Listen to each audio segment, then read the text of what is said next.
I used to work the night shift at a small auto shop just outside of town. We didn't get a lot of traffic, mostly locals, a few stranded travelers, and the occasional emergency tow. Nothing too exciting. The kind of place that always smelled like motor oil and stale coffee. I worked alone from midnight to 6 a.m., just me, the creaking of tools, and the humming of overhead lights. Everything changed the night that car showed up. It was freezing that night. Around 2 a.m., I was sweeping near the garage bay doors when I heard the low rumble of an engine outside. I looked out and saw an old silver sedan, maybe late 80s model, rusted along the edges and barely holding together. It pulled into the lot slowly, like it had no driver at all. It came to a complete stop, lights off, engine idling softly, and just sat there. I waited for someone to get out. No one did. After a minute or two, I walked out to check on them. The driver's window was fogged over, but I could just barely make out a figure sitting behind the wheel, motionless. I tapped on the glass. Nothing. Tapped again harder this time. Still nothing. And then, just as I turned to go back inside, the headlights flashed on, blinding me. I covered my eyes for maybe 2 seconds. When I looked again, the car was gone. No sound of tires, no taillights, no tracks in the snow, just empty pavement. 3 nights later, it returned. Same car, same time, 1:47 a.m. But this time, it pulled right into one of the service bays. I hadn't opened the doors. I watched it slide in like it had done it 1,000 times. I froze, heart pounding.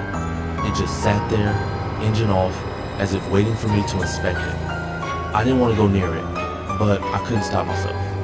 The license plate was barely legible, just a rusted, bent piece of metal with the words, "Stay in." I slowly approached the driver's side.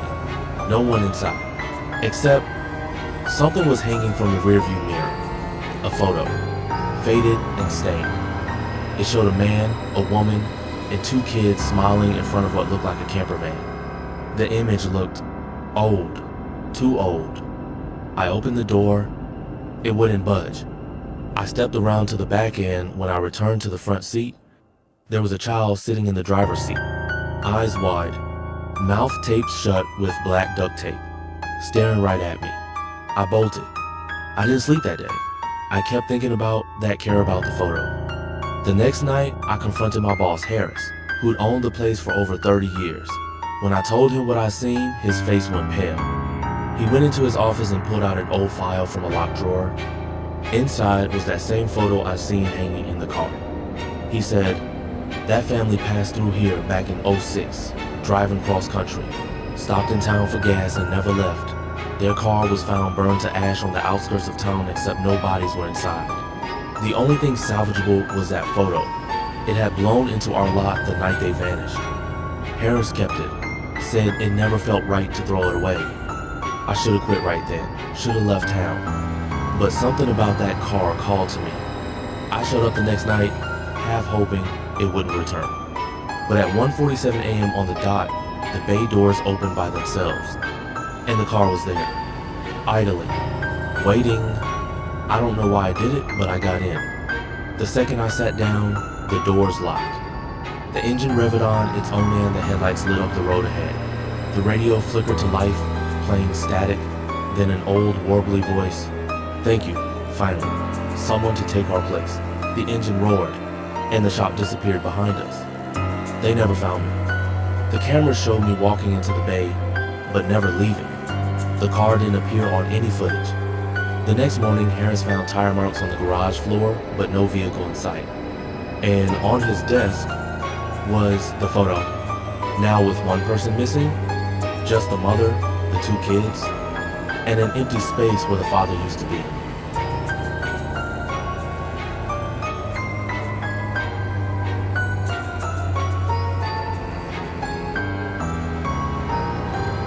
I was 27 when I started working at Brent Tire and Auto, a rundown shop just off a lonely stretch of Route 6. It was one of those places that always looked half abandoned, with busted signs, a creaky bay door, and an office that reeked of burnt coffee and transmission fluid. But it paid decently and no one else wanted the night shift. I was a loner anyway. Most nights were dead quiet. I'd clean tools, restock parts, and listen to podcasts while pretending I was doing something important. That is, until I heard the first scream. It was almost 3 a.m. I had just finished replacing the brake pads on an old Dodge when I heard the hydraulic lift activate in the next bay over. That was odd, there weren't any other cars in the shop. No other employees, either. Just me. The lift rose slowly, groaning, as if someone had hit the controls. I peeked around the dividing wall and froze. There was nothing on the lift, just an empty metal platform, rising steadily into the air like it was being operated by no one. The scream came seconds later. A long, shrill, human scream like someone was being crushed to death. I bolted toward the lift controls and hit the emergency shutoff. The machine stopped with a harsh hiss. The shop went dead silent again. I checked the cameras the next morning. The footage showed the lift rising alone. No one nearby, no sound recording.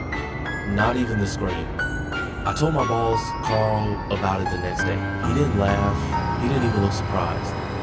He just said, "You were working Bay 3, weren't you?" I nodded. He looked me dead in the eye and said, "Then don't go under that lift. Ever. Not alone." He walked away after that. Didn't explain, didn't ask questions. I started avoiding Bay 3 when I could, but sometimes I didn't have a choice.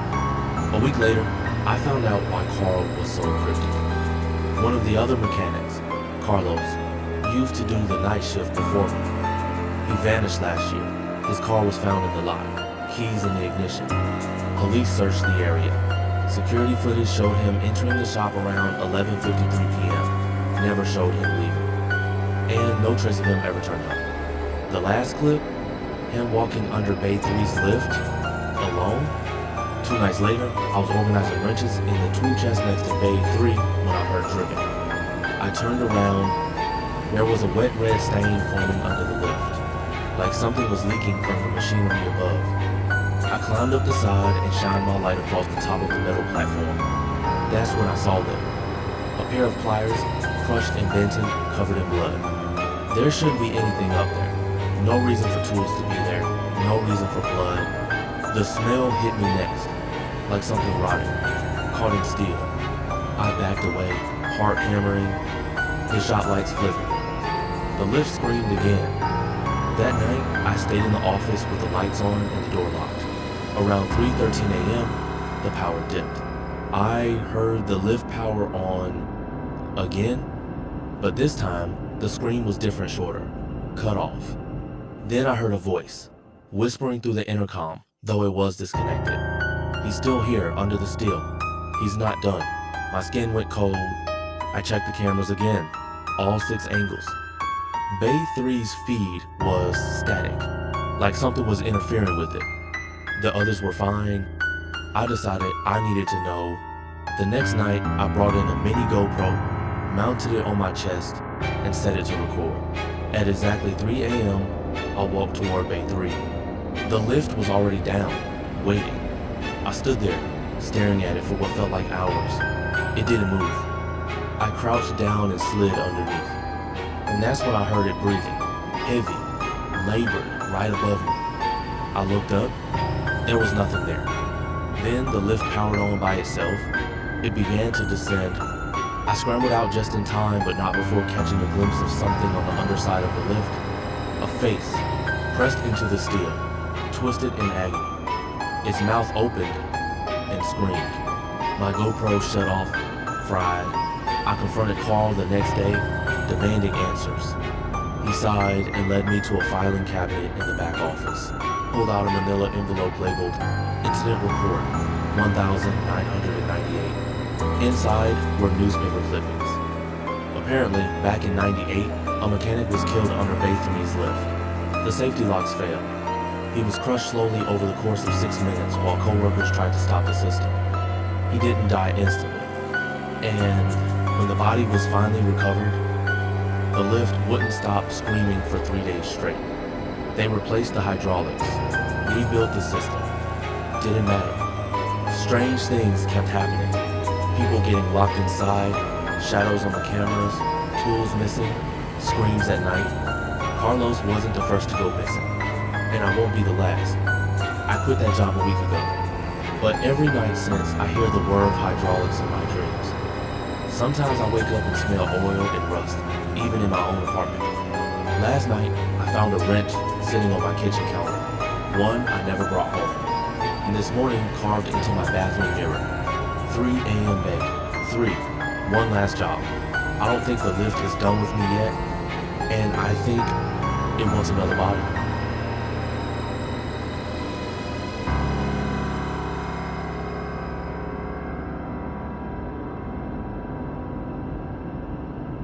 It was supposed to be temporary.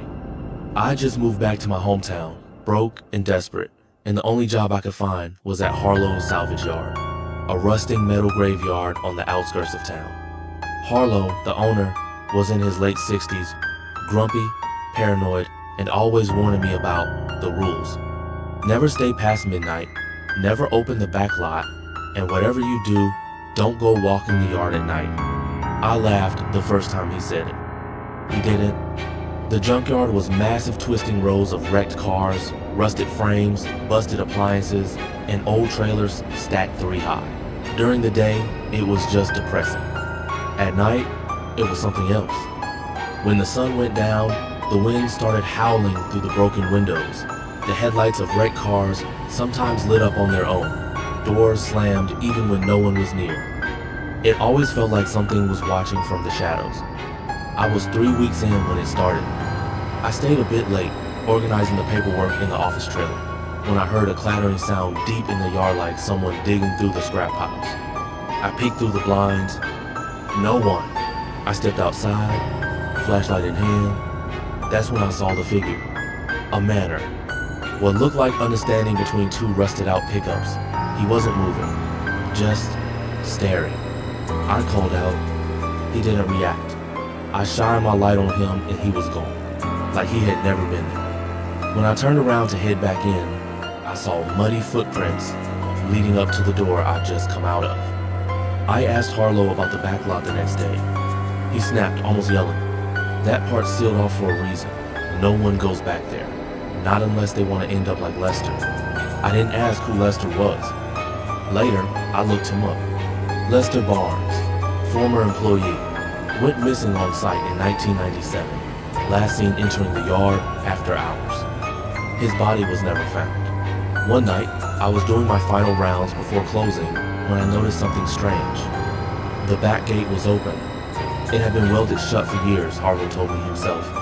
But there it was, hanging slightly ajar. The padlock snapped clean through like it had rotted away from the inside. I knew I should have called it in, should have walked away, but something was pulling me in. The air beyond the gate was cold, unnaturally cold. The wrecks in the back lot weren't like the others. These were older, pre-1970s. Some looked like they'd been in massive, violent crashes. One still had blood-stained airbags. Another had handprints inside the windowsills, if someone had been trying to claw their way out. I saw him again, the same figure from before, standing in the far corner of the lot. Only now, I could see his face, or lack of it. No eyes, just hollow black sockets. His mouth hung slack, jaw dislocated, as if it had been broken in a crash.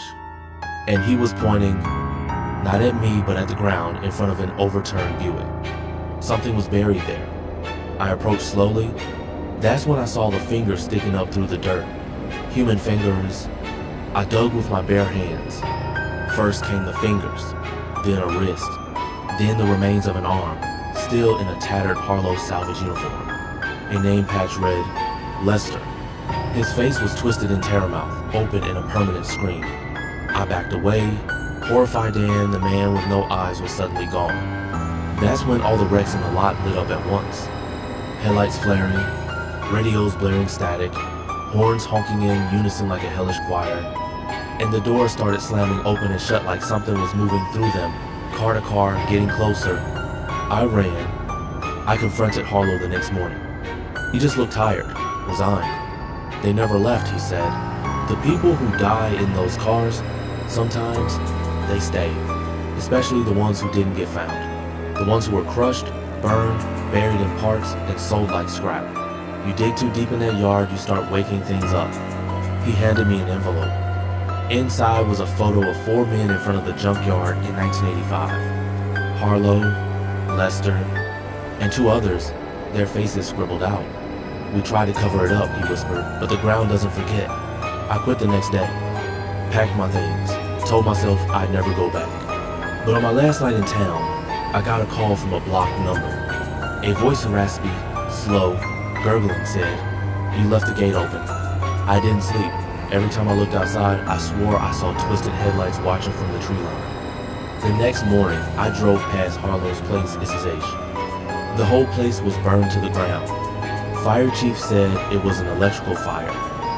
But I saw it, rows of melted cars with handprints on the inside windows, and one bay door bent outward from the inside like something escaped.